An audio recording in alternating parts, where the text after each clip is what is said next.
Hi everyone, today I want to show you a pattern that I use a lot in my drawings. It's a pretty simple one that's easy to do without too much thought, and it can be used in a lot of different ways. You can do these repeating lines to make folding tendrils or like leaves.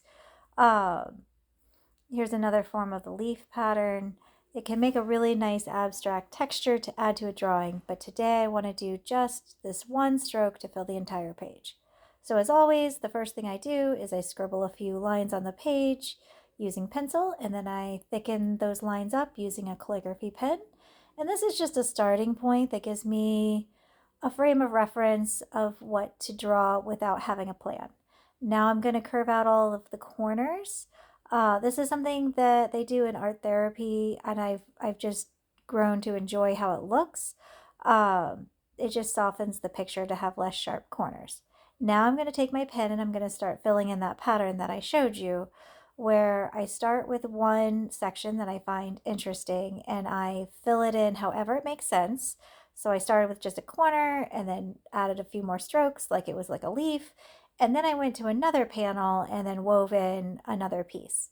Now, what I find interesting with this pattern is to treat each cell independent, but then also connect them together. So these lines are creating a story of how they all weave together throughout the page within the individual cells and then all together as a whole. Uh, I find this is a very quick way to make an abstract art piece that's unplanned but very pleasant to the eye, and it can be a lot of fun to color in because you can follow the sections of paths like roads or like plant leaves, um, and just meander across the page. So I'm basically creating an unplanned story. I start in one section and then my brain thinks about where that section would head off to next. And then when something seems a little too alone, I add something else to cross over it to group it onto the page.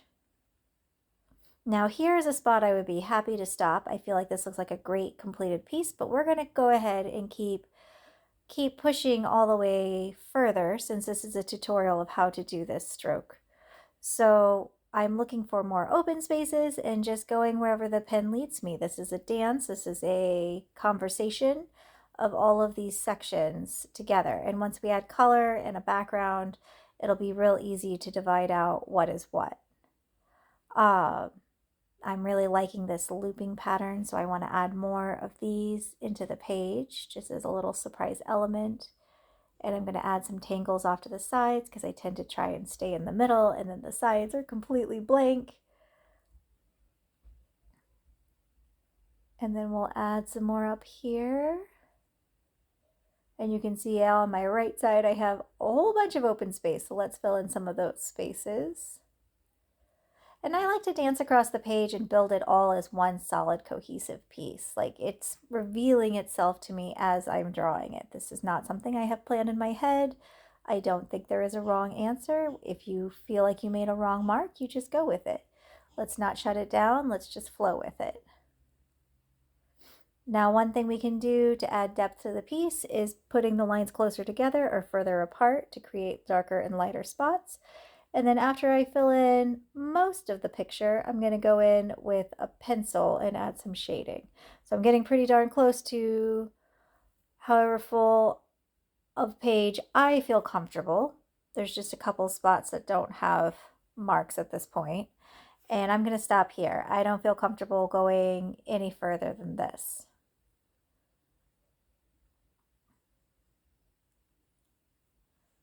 So now I'm going to add some shading, which helps your eye understand what is on top and what is on bottom. We basically just want to create a storyline of anything that is beneath gets a little bit of shading on the edge.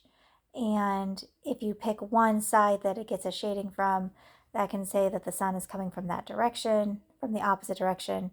But sometimes I like to do both sides, like the sun is beaming down harshly, like at 1 p.m. in the daytime. So now I'm going to go ahead and start coloring this in, and you can see the blank spaces, and I'm going to fill in, and that's going to create more of a cohesive piece.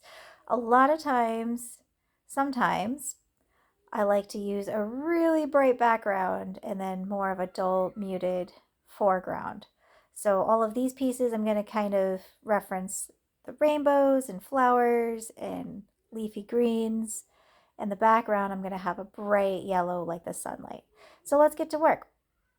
Now, I don't really use high quality materials. I've had high quality materials and I gave them away recently just to create extra space in my house. So I'm now using my children's watercolors and Crayola markers. I'm going to start with a really bright yellow in the background, something sunny and warm, so that we can separate out the foreground and the background real easy. Now, typically the background is a dark color, a muted color, but I want to go bold and go opposite of what's traditional. Now I'm using color wheel theories of the opposite color. So yellow's opposite would be purple, which makes it pop really nicely. And then I'm going to add some greens to make it kind of more of a leaf reference. And so I started with some watercolor, some washable markers, and now I'm just using kid grade paints.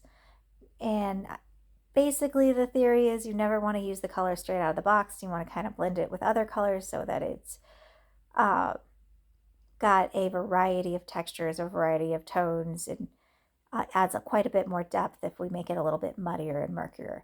Now you're going to see I started out kind of light in color, and each time I'm getting a little bit darker and a little bit darker and a little bit darker. This is not a planned piece. I don't have a goal in mind. I am just dancing across the page with colors and enjoying my time drawing. And if you like this drawing, you can click on the link below and go to my webpage. For basically the price of a cup of tea, you can get a copy of the black and white drawing and you can color it in. And I would love to see how you approach coloring this in. Or you can go ahead and use the same technique and do your own drawing. You start out with a couple simple strokes on the page, and then you thicken them up with a darker line, and then you fill in your spaces. You just start dancing across the page. So now we've added a pretty even coating of color, and then I'm going to come back and add another layer. And this is the type of drawing that I tend to go back to over and over and over and just keep building more and more depth to. So I start out light and then I start getting darker and darker and darker, which will help separate it from that bright, bright, bright yellow background. So now I'm done all my watercolors and I'm adding some marker layers back in, filling out some of those strokes, some of those long line pieces, because I want it to look kind of chunky, kind of stringy in color.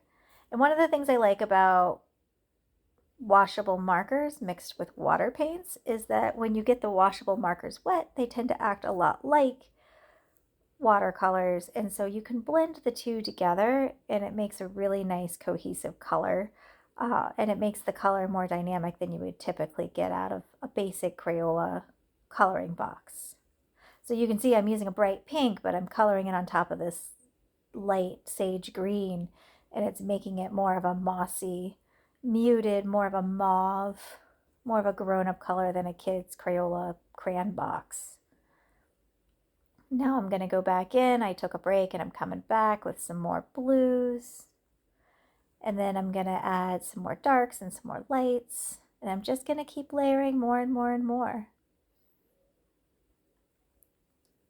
One of the nice things about doing it this way, where you just slowly keep building, is that all of those little splotches of mist color eventually get touched by something, by some color.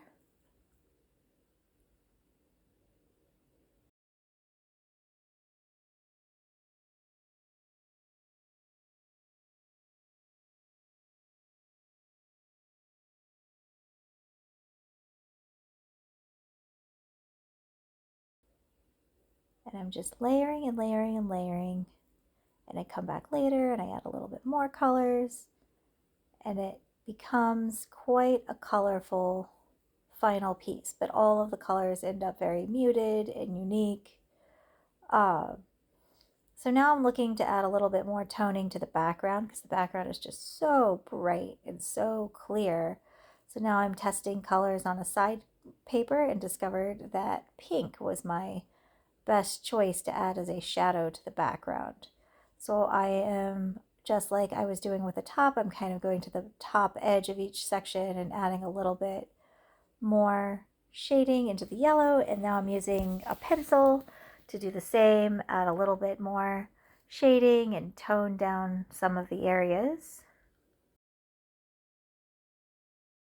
And now I'm using a black calligraphy pen to retrace my lines to make sure that they're nice and bright and bold, because when you color over them with colors, sometimes they take on the colors that have crossed over them, but we want those lines to feel confident and crisp and easy to be seen.